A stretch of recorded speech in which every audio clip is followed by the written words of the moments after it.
Nasser Said, could you run the video, please?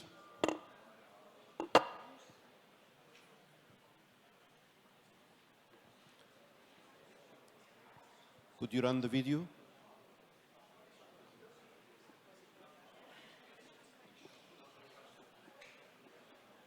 ممكن تمشوا فيديو؟ ممكن تشغل الفيديو؟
Welcome to the session about new technologies and innovations in the field of diabetic foot.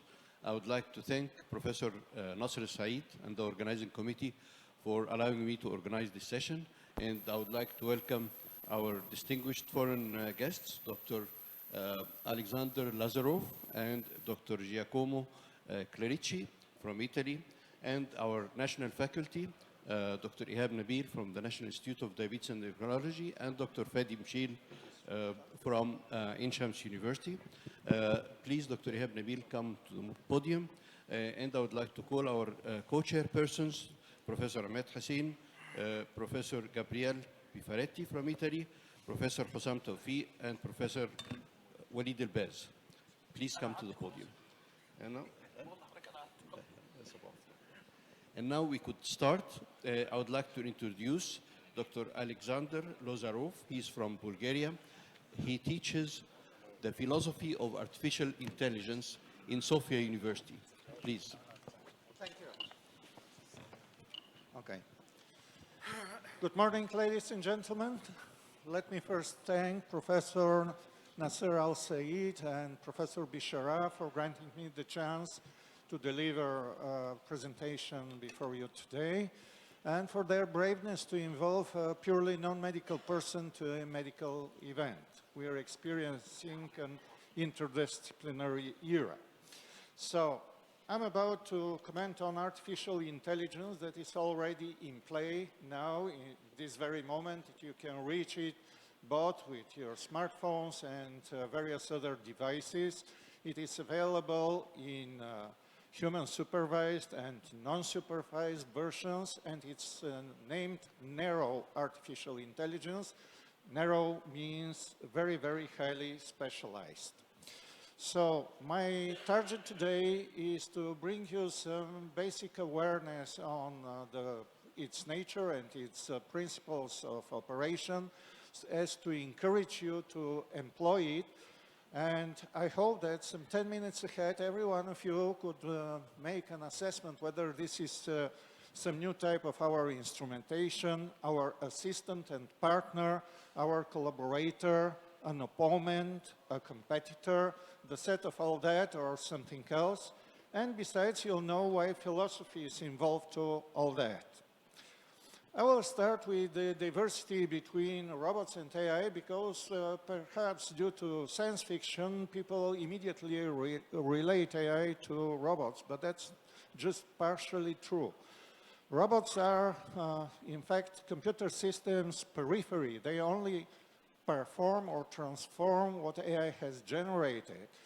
And to better understand that, the robot is just the actor, while AI is the scriptwriter, the command center. And if dedicated to speech recognition, to medical diagnostics, to language interpretation, AI does not at all need a robot. It only needs a display or a network to present you what it has generated. Now let's spare a minute for the digital bit. All of you know that these are long lines of sets of zeros and ones. One signifies yes and zero encodes no to a certain question. But attention please, here is a question. So there is a philosophical query. Who or which was the agency that has raised that question? And besides, who and how detected the answer and made the assessment of whether it is a positive or a negative one? In the case of medical diagnostics AI, this means that you should always bear in mind who has developed this algorithm. Was there any medical expertise involved to its creation, or at least to its certification? Now, apparently, as you read about AI, you always meet a triple term that says deep learning of big data via neural networks. The neural networks are a specific type of hardware, of processing unit, and I will skip commenting on that due to the time frame. But the big data and deep learning are a really challenging phenomena. It has three typical features. The first one is shown in its name is being big. These are enormous, tremendous lines of data that no human can ever memorize, detect, consider, think about. Well, the computers already can do that. Besides, big data is characterized by the fact that these are real-time data streams. They are not structured, they are not memorized. And finally, a big data set in any event involves at least two flows having heterogeneous origin. A minute ahead, you'll know why. So here comes the logical question: what is intelligence and can it be artificial? There are a lot of narratives on what is intelligence suggested by both philosophy and psychology, and yet there is no agreeable one. However, once commenting on artificial intelligence, in any event we have in mind its capacity to autonomously generate successful predictions. And successful means that these predictions really happen on a time horizon ahead. And autonomously is just the opposite of externally driven. So, as we are commenting on prognostic capacities, let's think about how we humans create our hypotheses. We involve what we have in our memory, I mean knowledge accumulated either by theory or by experience. Thus we know physical laws and some principles of social behavior. We involve logic and we have an outcome. Classical computers can do the same, because any rule, any law can be presented either as a function, either as an equation, and then it applies mathematical logic and statistical methods. Careful, statistics means that your patients in medical diagnostics are treated as entities, not as subjects. However, apparent AI solutions can do something in addition that we cannot manage. By observing the big data sets, the streams, if it finds out digital patterns which represent either correlations or interactions or process development stages, it determines them. And for example, if there are stages A, B, C, D, E in the first flow and common, similar phases A, B, C, D in the second one, then AI immediately concludes that there will emerge an E phase in the second flow. Importantly, it cannot find out the cause-event line. It cannot tell you why this will happen. Yet, its forecasts are successful and it calculates the probability of this event happening. It is very essential here to say that the ABCD example is a very simple one, but there are cases when in the one flow there are detected 900 stages, in the other one 890 common events, so the probability is highly raised immediately, and besides, you know not just a single step ahead, but 10. So this is the intelligent procedure. The time frame does not allow me to get in detail here. Please remember that it is a four-step line which is more or less common and similar between humans and AI. And this is my last slide, and this is the very essential one. Now, if you create an idea, you have an idea, it is purely yours, and it is absolutely under your control and your will whether to make it accessible to others or to keep it in privacy, in your memory. If you decide to make it accessible to others, you have two options. Either to perform it virtually, that means you tell it to someone, you deliver a presentation, you write a book, you make a piece of art or whatever. Importantly, the performance does never cause any consequences in the physical and social environment. It is just a data exchange. But also importantly, there must be involved at least a second intelligent body to perceive the appeal. A performance with no audience, a book that is not read, is a nonsense. It is just the opposite with the transforms. If my idea is to break this door, I take a big hammer, I push it, it breaks into pieces, and there is no matter whether somebody has watched me or not. Now, how is this related to AI? This is the so-called black box phenomenon. AI creates a lot of production, and we cannot observe neither the data input nor the data processing stages because big data is involved and we cannot manage it. So we are in a blind, passive position to be presented what it generated. And what I can suggest, and it is generally recommended, Once dealing with AI, we must ask as many questions as possible. We must make as many simulations and tests as possible just to get ensured that we have squeezed out the very maximum of its production. Thanks for your attention. Thank you very much for a very interesting presentation.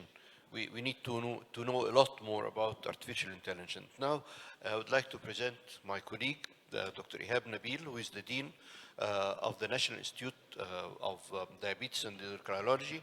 He's going to talk about a new aspect of wound care, and that is ventilation and weaning from VAC.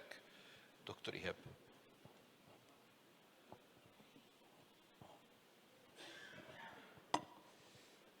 Good morning, Mr. Chairman. Good morning, dear professors. I would like to start by thanking Dr. Nasser Said for the excellent and outstanding preparation for such a beloved meeting that we all care to attend. The title of my presentation is Ventilation and Weaning from Vacuum.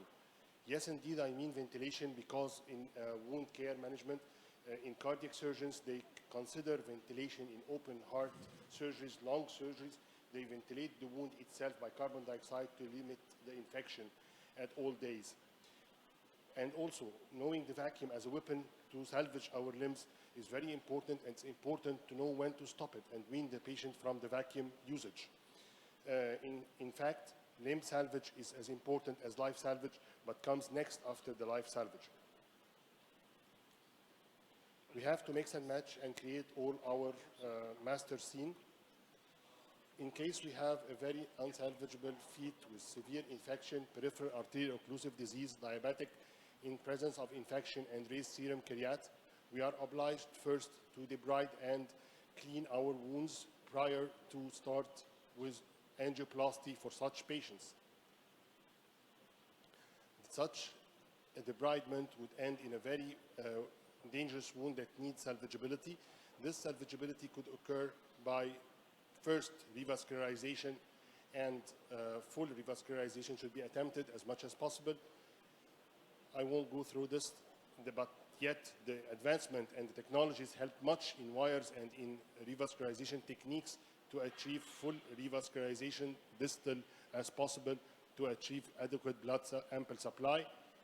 Then we opt for going for a vacuum treatment. Vacuum treatment could go endlessly, but we should be very judgeful not to jeopardize the limb by excessive usage and excessive moisture or in presence of infection. So the guidelines ensures not more than 4 weeks usage of vacuum.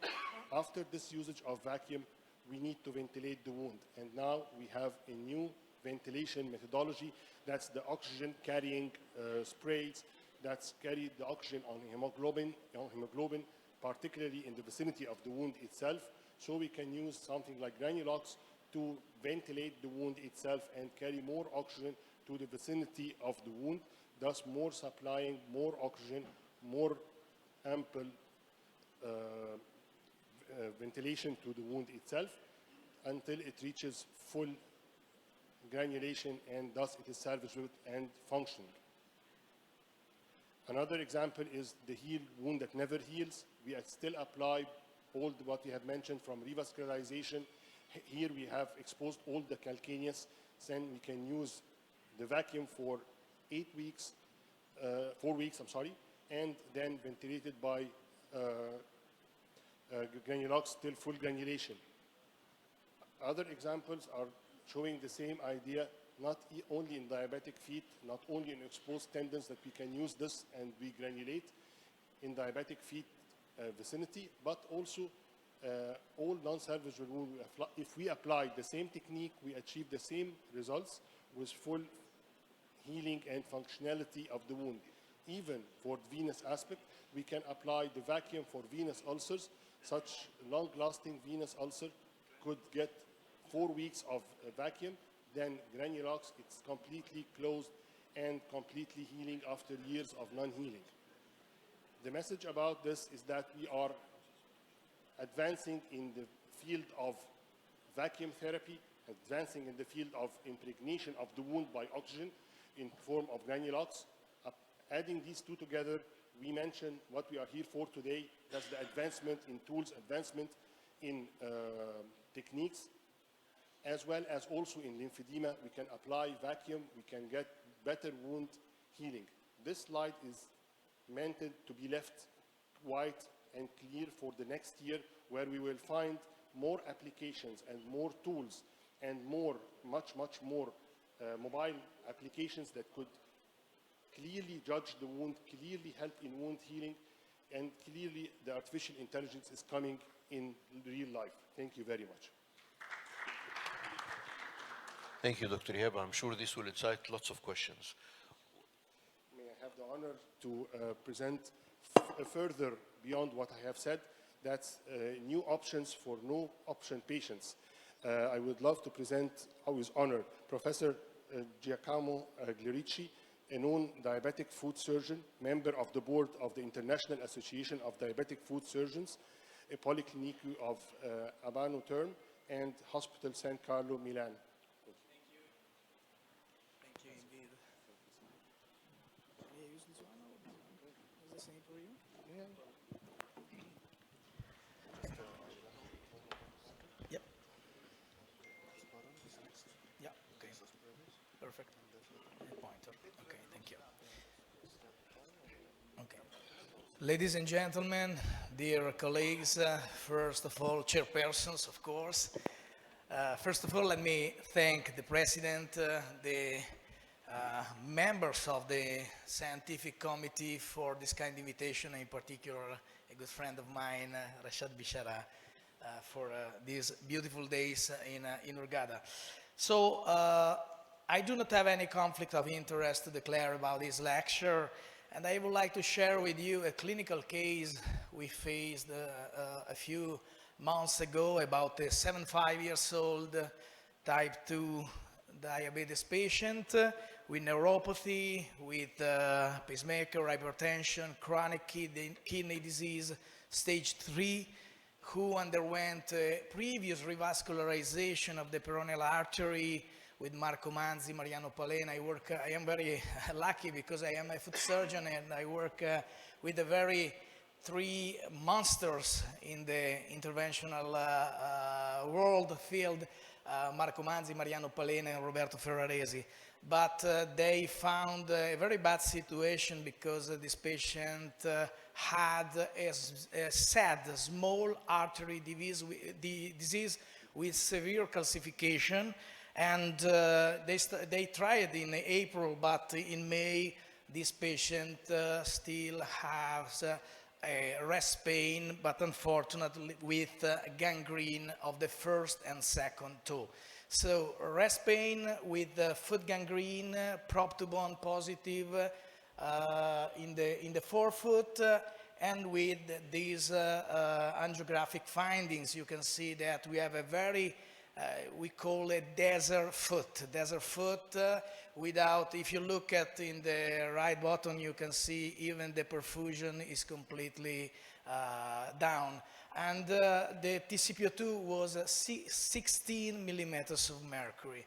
So we thought about another option, so we published a few papers about the hybrid vein arterialization, but unfortunately this patient has some problem with the vein because he had a previous coronary artery bypass graft. And so a few weeks before visiting this patient, I met these two guys somewhere around the world in a conference. They talked to me about a new device, the transverse tibial bone transport with the TTT system. And I don't know if you are familiar with Elizarov technique with external fixation, with hardware or something like that. But this device is the rationale behind this device is that the tibial cortex transverse transport surgery is based on the Elizarov law of tension stress, which states that slow and gradual destruction of the bone activates and enhances the regenerative potential of living tissue. This is the surgical procedure, but we are going to see better in the next few slides. And summarizing, we can say that according to the Elizarov data, he started in the 60s, and after that in the 80s, he started to publish a lot about this procedure. We have a local response and, of course, a systemic response. And if you look at this paper, has been published in 2020, you can see that we have an increased blood perfusion and also an increased blood flow in patients who underwent this kind of surgery. So behind the science behind is that we have an increase of many molecules, many important actors in the wound healing process. You can see that the local responses we have the bone morphogenetic protein increase. P is a TGF-beta superfamily factor. We have an increase of activin type 2. We have an increase also of the hypoxia-inducible factor 1 and vascular endothelial growth factor. So you can see that just in 8 minutes, it's quite impossible to sum up all the information. And we have also a systemic response with the mobilization of MRCS, the endothelial progenitor cells, also circulating cytokines level changes, and remote bone remodeling. So this is the device. You can see here, this is what you have in your operating theater if you carry out the surgery. From a surgical technique point of view, usually we use a peripheral nerve blocks. The corticotomy site shall be around 5 centimeters below the tibia. You can see here a metal guide plate with 2 holes at the center is inserted into the medial aspect of the tibial by 2 pins using the special TTT fixator as a guide to ensure the other 2 anchor pins for the external fixator are in the center line of the tibia shaft. 1 centimeter is skin incision. Usually we perform 6 incisions are made perpendicular to the guide plate, the slides as shown in this picture, and the corticotomy is created using a custom-made 3 holes drill guide. You can see that we can do the holes, and after that we check with the fluoroscopy the central pin position. Then insert the 2 anchor pins to keep the fixator in place and tighten all the pins and position the fixator well for patient comfort. The multiple drill holes are joined together with the scalpel, with the osteotomy. You must be very careful in order to avoid any fracture. And this is the time frame. The total duration of the treatment is 1 month and a half. You can see here. After 5 days, you start to upward the speed of 1 millimeters per day for 10 days. After that, 5 days of rest, and you, after that, put in the original position in 10 days with 1 millimeter per day the chip of cortex. So coming back to our patient, you can see that we started with this bad situation, 60 millimeters of mercury, rest pain with this foot.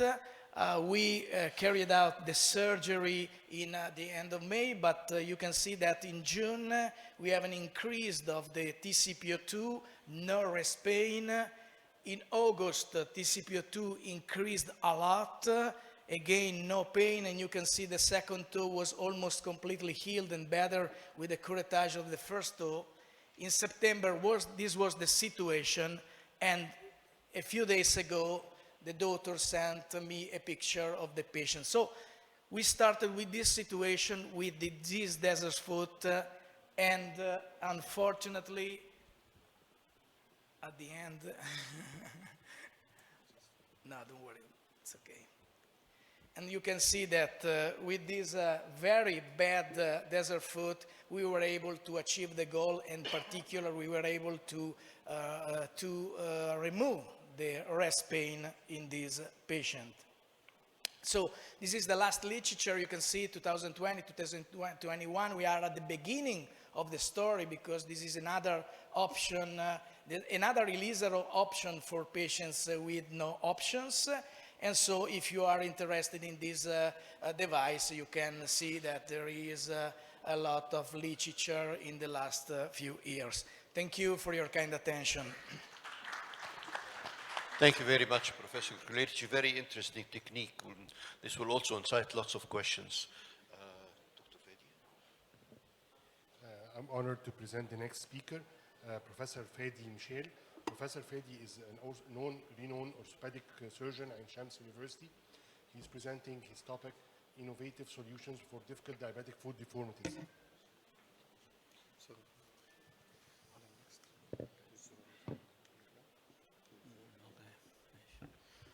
Good morning, everyone.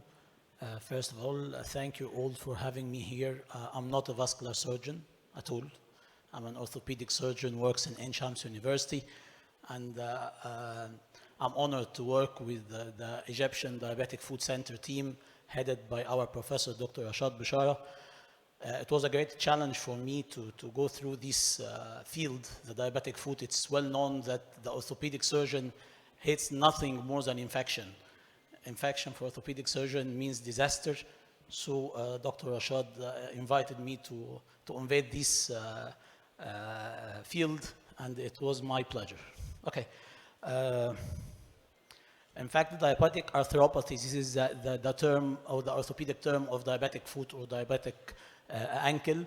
The diabetic arthropathy is a group of disorders of both bones and soft tissue that occurred in diabetic patients with peripheral neuropathy and loss of proprioception. It includes Charcot joint arthropathy, joint infection, joint subluxation, joint dislocations, and spontaneous muscle necrosis.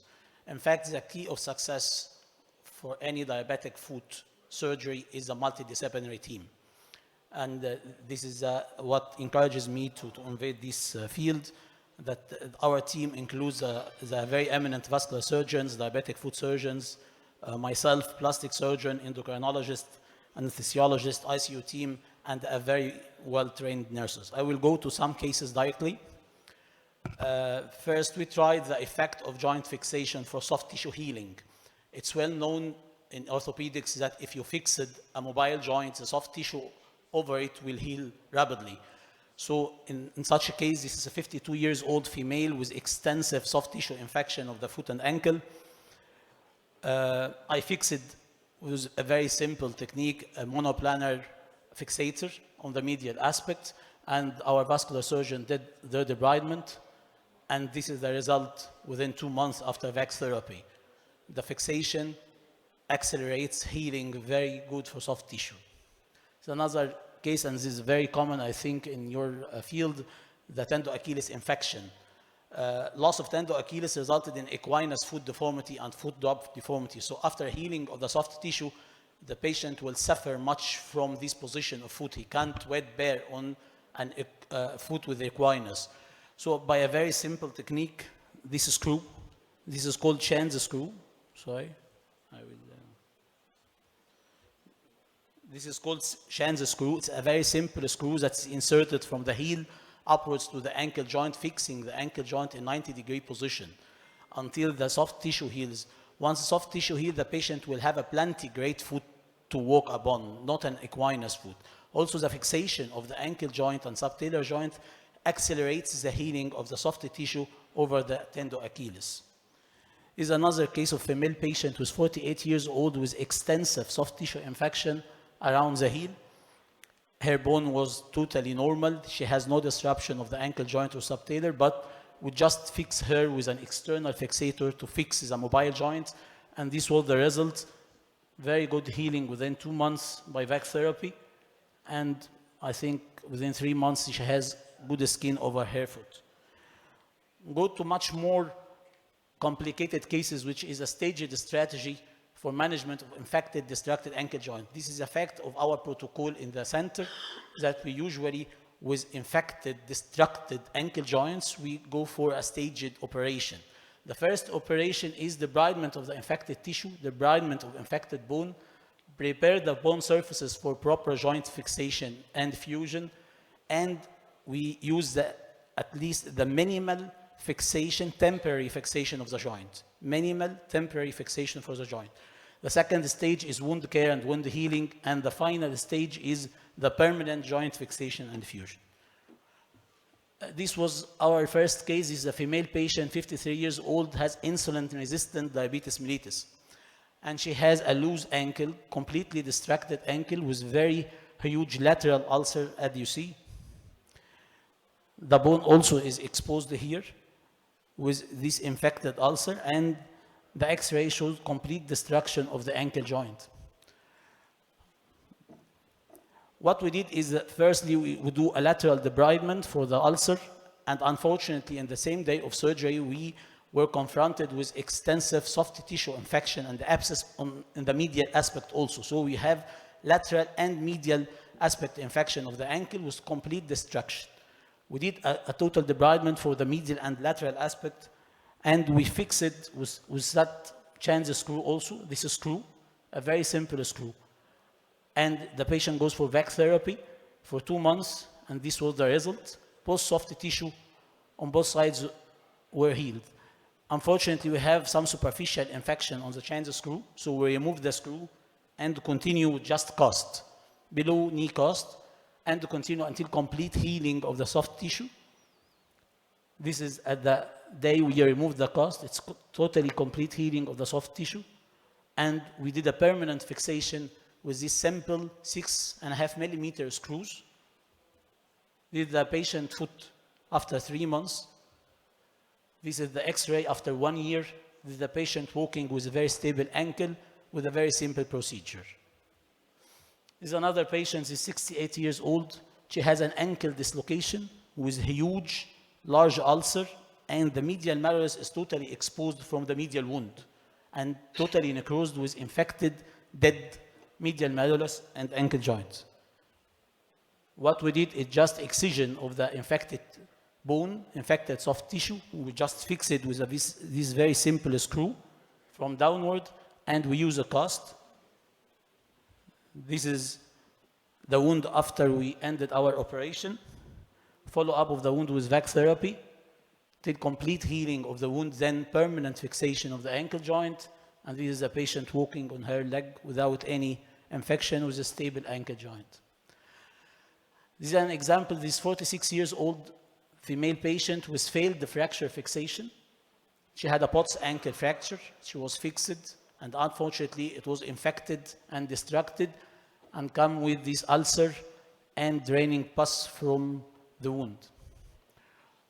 We did our staged procedure, but we used the external fixator, monoplanar external fixator, with complete realignment of the ankle joint, and after healing of the soft tissue, a very simple procedure for permanent fixation. Unfortunately, 3 months later, she came with infected ankle fracture. So we removed the screws until complete healing of the soft tissue. We sure there's no infection. We refix her again with simple screws. There's another case with a 50 years old female patient, had this plantar ulcer for 5 years now.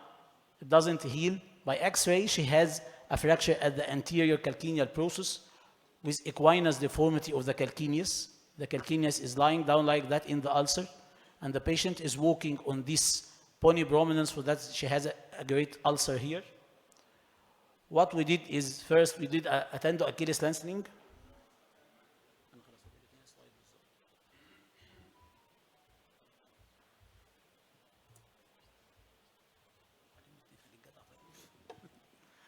We did a tendo Achilles lengthening, so can allow to realign the calcaneus. Simply inserted an external screw, the change screw from posterior, to fix the fracture, and continue with the cast until complete healing, and then fixation with a simple screw, and the patient now has no ulcer for around 2 years. Conclusion: the multidisciplinary team is the key of success of such challenging cases. Case selection is very important. Always expect unhappy events. Simple procedures and simple implantation increases the rate of success. Thank you. Very nice presentation. You'll be bombarded with hundreds of questions, Dr. Fadi. Thank you. So the next presentation is actually a recording from Canada. Dr. Perry Meyer is Chief of Diabetic Foot Clinic in Ontario, Canada. He's going to introduce this new technology of to treat diabetic foot ulcers using focused shock wave technology. Please run the video. My name is Dr. Perry Meyer, and I'm the medical director of the Meyer Institute, a center of excellence dedicated to the treatment of diabetic foot in Hamilton, Ontario, Canada. And I'm here this beautiful morning to talk to you about DermaPace, which is a shockwave therapy used in the treatment of wounds. So PACE, or Pulse Acoustic Cellular Expression, is a proprietary form of extracorporeal shockwave technology. And this is a technology that utilizes high-energy acoustic pressure waves in the shockwave spectrum created through an electrohydraulic method. PACE energy causes mechanical stress at the surface layer of these cells, and it's through this cell deformation or cellular cell wall stress that we believe the biological response comes from with DermaPace. So what is the mechanism of action? So PACE increases the local blood flow through angioneogenesis, which sounds sensible. It increases leukocyte transmigration through vessel permeability to allow these particular special cells to get to the wound bed to act on the medium. It increases cellular communication, so cytokine upregulation. So cytokines being the signaling elements that are bringing the necessary epithelial cells into the wound bed and are responsible for expressing the proteins that for growth factor production, for instance. And through this, it facilitates wound reduction and wound closure through granulation and reepithelialization via cell migration. So what are its indications for use? Well, in the United States, the FDA has cleared the use of DermaPace for the treatment of diabetic feet and diabetic foot ulcers. In the rest of the world, it can be used for almost any type of wound, diabetic foot ulcers, obviously, decubitus ulcers, ischemic wounds, venous leg ulcers, partial thickness burns, operative wounds, and post-traumatic wounds. So who is this for? Now, obviously for diabetics, the prevalence of diabetes is well known throughout the world. It is higher in certain locales, and certainly in the Middle East and Egypt in particular, the prevalence is high. And of those individuals with diabetes in the Middle East, 75% are uncontrolled. And of those, 25% will suffer a foot wound in their lifetime. And we know that those that go on to amputation, 85% of those are preceded by a diabetic foot wound. And unfortunately, the mortality rate is extraordinarily high amongst these individuals, and our the mortality rates approaches 70% after 5 years. It's a tremendously high mortality rate. So what is our evidence? In 2007, there was a level one evidence. In 2007, a double-blinded, multi-center, randomized controlled trial was done. I was part of that. It was a very painful study to be part of because we had to enroll a lot of people, but it was randomized, double-blinded, and multi-centered. That put a lot of pressure on us, but the results were quite surprising and spectacular. It was found that 90% wound area reduction occurred over 6 weeks using this form of wound therapy. And what is most important about this pivotal study was that the inclusion criteria for these individuals included comorbidities that other clinical investigations would normally exclude. In 2018, the level 1 evidence was peer-reviewed and substantiated and validated.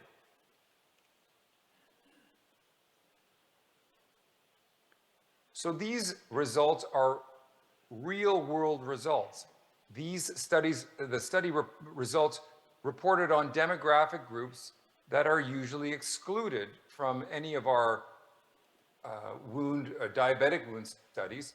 And we know the inclusion criteria, and these individuals fell well outside of those. These are true life subjects, obese patients. The average BMI for our patients was over 32. The majority of the patients had uncontrolled blood sugars with about 68% with blood sugar A1Cs over 7%. 50% of our patients were moderate to heavy cigarette smokers. And the care that they received out in the field, although was well-intentioned standard of care, it varied from locale to locale. But even with those types of patients, the results were spectacular. Now, level 2 evidence comes in the form of a study that was done by a colleague of ours, Wendy Cole, out of Kent State. And she was looking at extracorporeal shockwave therapy and how it affected tissue oxygenation in chronic wounds in people with diabetes. And what is important about her study is that she used the same study design that the pilot study was included. That being, it included the same population, the real world population.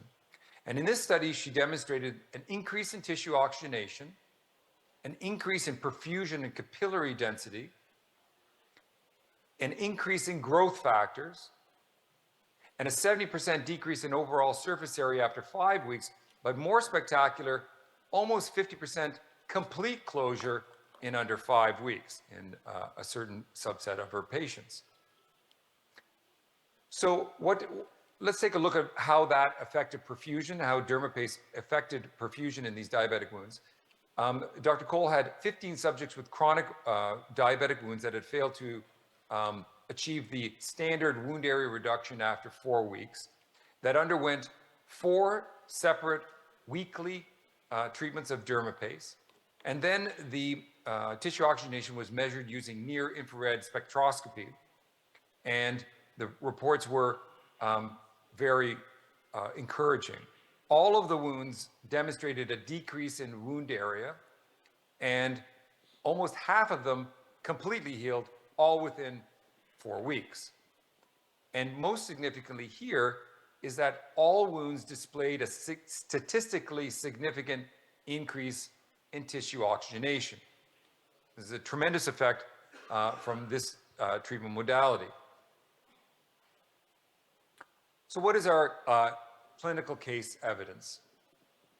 So we're going to take a look at a few cases demonstrating the effectiveness of dermaPACE on chronic wounds, generally underperfused, but are in a chronic stalled state.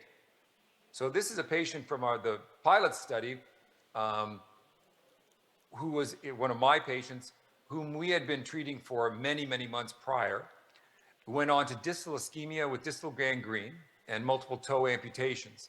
The middle 3 toes were amputated last, and they resulted in an open wound that was not closing with standard of care and advanced wound treatment modalities.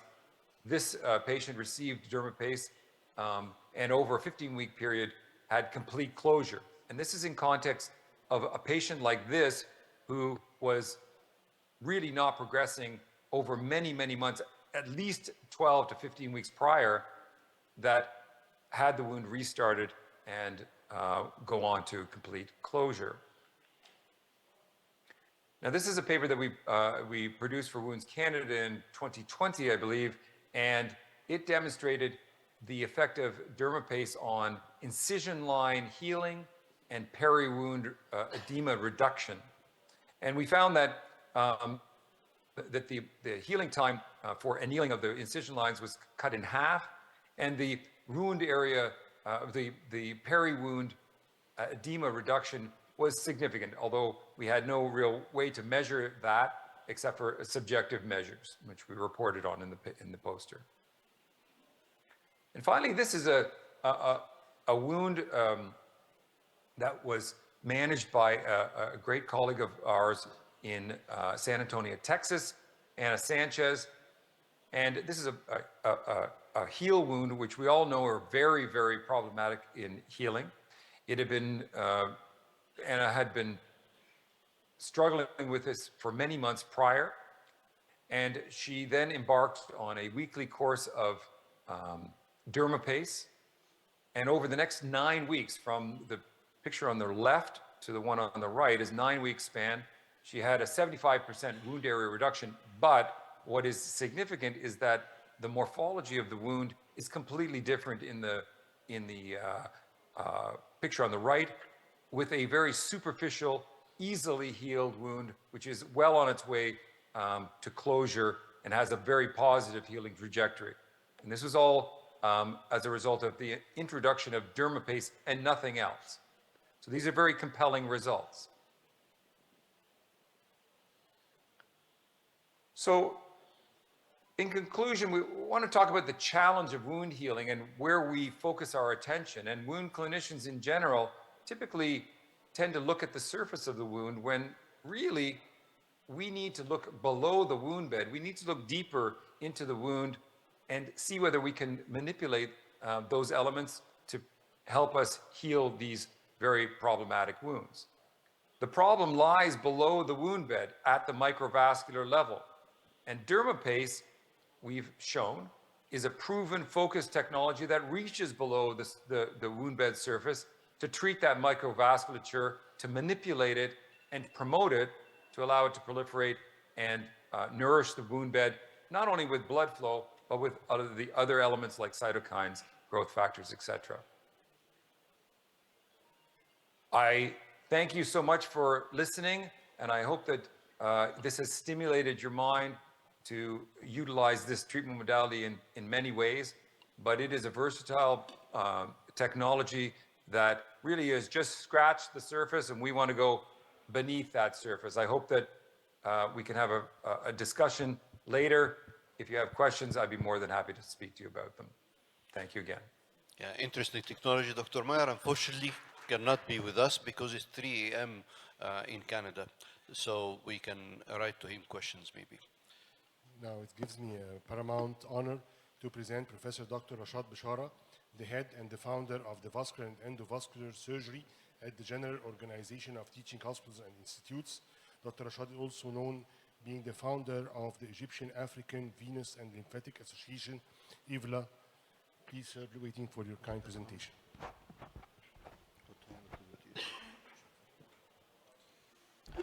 Once again, thank you, Professor Nasser Said and the organizing committee for the privilege.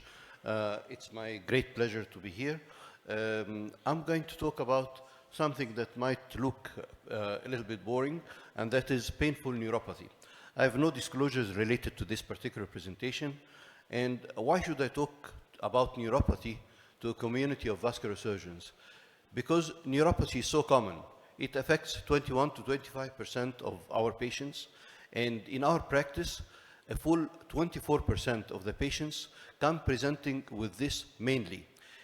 Obviously, it affects their quality of life.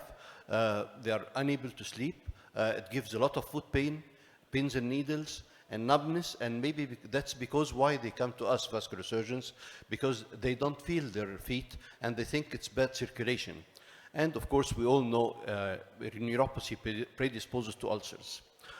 I'm not going to bore you with this complex pathology, but painful neuropathy could appear before the diagnosis of type 1 or type 2 diabetes.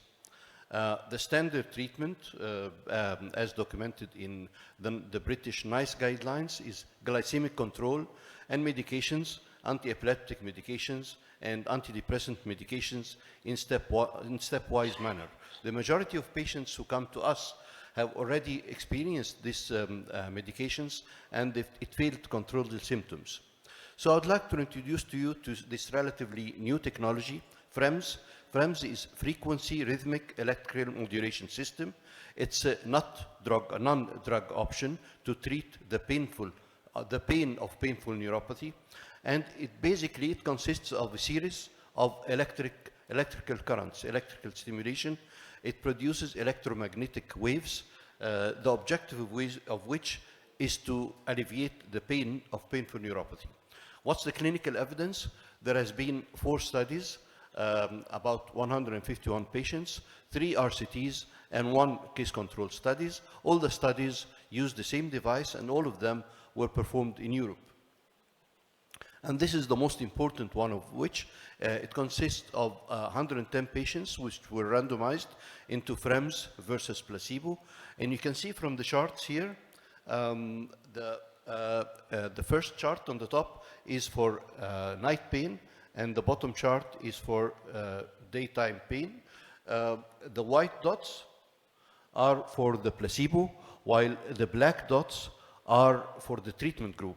So as you can see, that's before treatment and that's after treatment, and that's week 12, 24, 36, etc.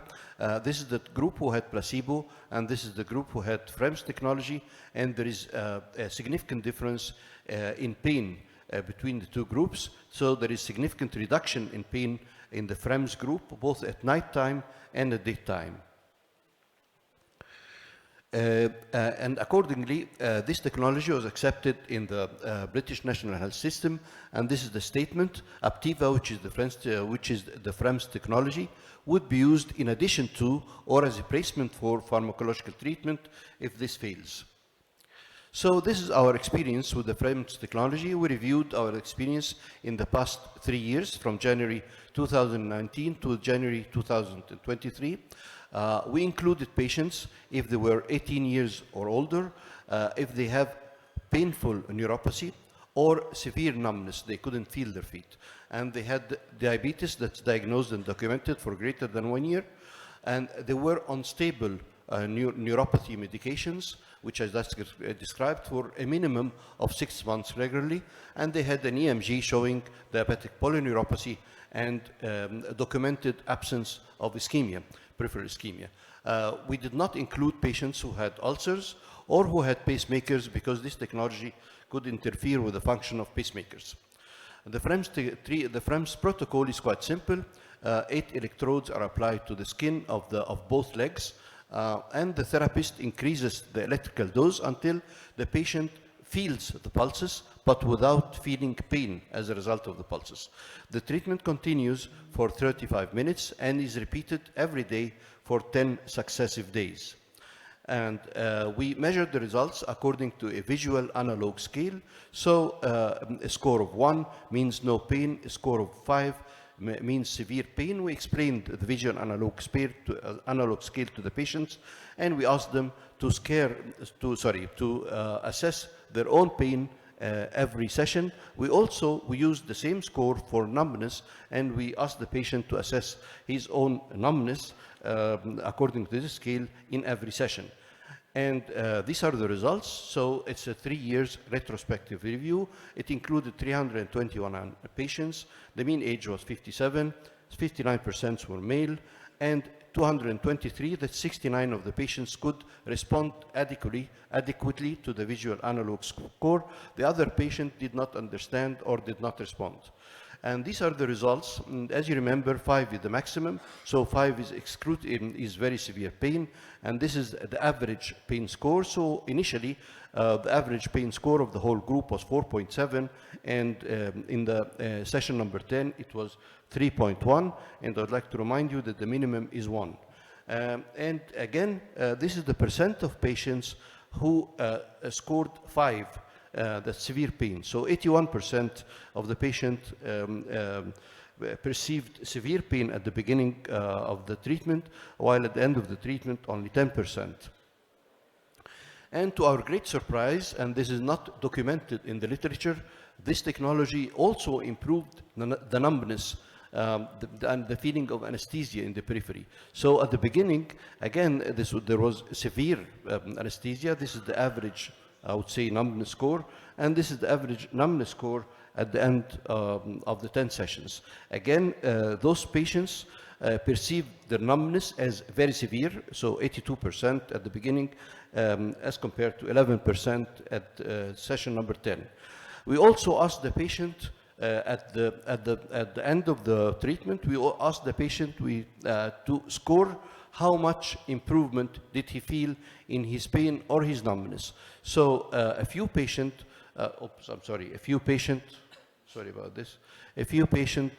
said 0, no improvement, and a few patient said completely gone, the symptoms, but the majority of patients fell between 40%, 50%, 60%, and 70% improvement. And the average improvement for the whole group was 51%. So this means if you ask the patient, how much improvement did you feel? The average was 50%. And there was no side effects at all. And this is our conclusion, that FREMS technology proved to be safe and it's effective symptomatic treatment for the majority of patients presenting with painful neuropathy. And currently, we are doing a long-term study to see how long the improvement continues. Thank you for listening.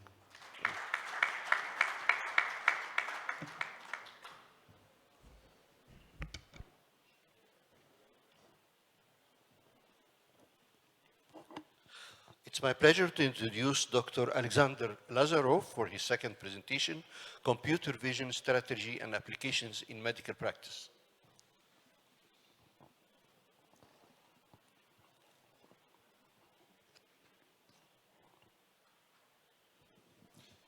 Hi, everybody, again. The AI story is about to continue. We are about to comment on and discuss the computer vision as application in the medical practice. So let's start with the essence of the computer vision. It is a purely virtual data exchange activity which is dedicated to monitoring of targeted, quickly moving objects or fast developing processes, extracting data from them and developing a mathematical model. Further comes data manipulation via mathematical processing to explore possible outcomes in diverse conditions. Then comes hypothesis generation of predictions and their performance. And the most challenging feature here is that apparently AI is already automatically memorizing its experience. It's a great debate whether this should be recognized as knowledge or not. Something very essential here regarding medical diagnostics, as far as the activity is entirely related and limited to data exchange and information exchange, this means that unless there is some robotic periphery involved to intervene, in any event, the AI does not bring any risk to your patients. Here are the principal methods which computer vision applies. First, this is single or multi-spectrum monitoring, image outcome overlap, and comparison. Second comes finite element mathematical analysis. And third is, in cases of figured out self-similarity, calculating the coefficient of diversity. In a minute, I'll give examples from the three methods to better understand them. And you must know that they may be applied individually or sometimes in a set. So, what is the strategy? What is the benefit from applying computer vision? First of all, it discloses invisible processes and activities that we don't know. Second, it recognizes many details and peculiarities within these advancements that we humans cannot do. Remember the example of iris recognition. Then computer vision produces the estimated process development and allows its influencing by mathematical means to explore various options. And essentially, it allows numerous runs in time, forward and backward, so you can test various experimentations on how to influence the outcome. And finally, before the examples, I want to spare a minute about the diversity between AI and the computer program as far as computer vision is exploited also by some computer programs. If a software expert has to develop a computer program, it contains a lot of rules, laws, procedures, orders, etc. And his mission is to tell the computer system, run from stage A to stage B. And depending on the result B1, then proceed further to C1, B2 to C2, B3 to C3, etc. However, in case the software did not predict any possible outcome, the program blocks. Example, you receive a letter that is written under a Microsoft Word program, but you don't have installed the necessary font that the letter was written in. So in this case, you have on the display only some symbols that you cannot understand or some simply squares. This is the program blocked. So now, here are the examples. The first one is dedicated to venous disease treatment and to an investigation what is the blood tension that the vein valve and the vein can hold. The idea is to introduce a time component, so both the medical expert and the patient will know how long the surgical or other intervention can be delayed. It is a project under development at the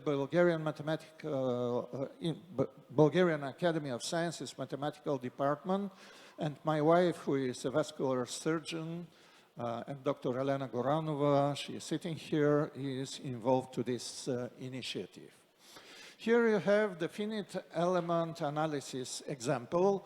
This is the case of abdominal aneurysm examinations and the rupture risk assessment. All of you know how important it is to be aware whether you have to run immediately to the surgical room once your patient has arrived, or you have some time to get prepared, etc. So on the right picture you see black squares of black net, and each piece of that is a finite element that is mathematically studied individually and in a set with its neighbor, so the prediction is developed.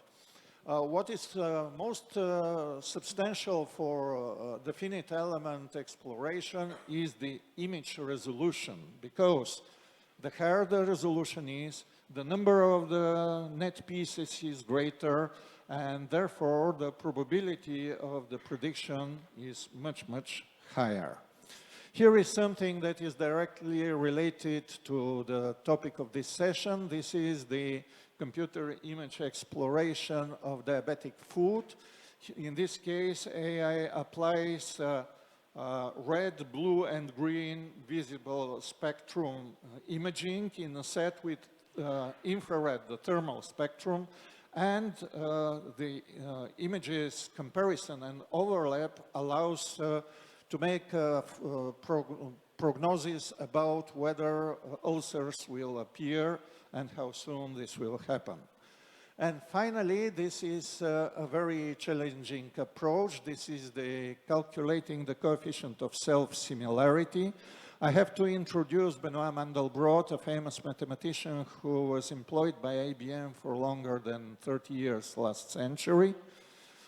Mandelbrot claimed and proved that classical mathematics cannot deal with self-similarity because it deals with uniform units, while he developed the fractal theory saying that self-similar pieces that seem similar but are not equivalent can be studied by calculating the coefficient of the diversity. Example of fractals are the leaves of a tree, the drops in a cloud, the cells in any biological organism tissue. So what's the benefit? Once you examine such a tissue, let's say human lung or some other organ, in case in some area this coefficient comes out to be diverse than the general one, this already means that there has started a degenerative process. Thanks for your attention. Thank you, Dr. Lazarov.